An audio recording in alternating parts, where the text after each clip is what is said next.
સુરત શ્રદ્ધાળુઓને મણી મહાકુંભ જવા માટે બોલવાની સુવિધા ત્યારે વાહન વ્યવહાર મંત્રી હર્ષ સંઘવી દ્વારા બસને પ્રસ્થાન કરવામાં આવ્યું હતું। મેયર દક્ષેશ માવાણી, ધારાસભ્યો સહિતના લોકો ઉપસ્થિત રહ્યા।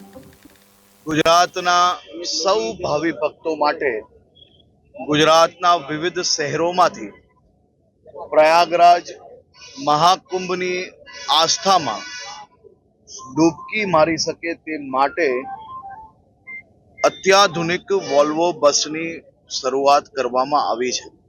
પહેલા દરરોજ એક બસ ચાલુ કરવામાં આવેલી, પરંતુ લોકોનો ખૂબ લોડ હતો, તેના કારણે ગુજરાતમાં બીજા અન્ય સેક્ટરોમાંથી નવી 5 બસો શરૂઆત કરવામાં આવી છે।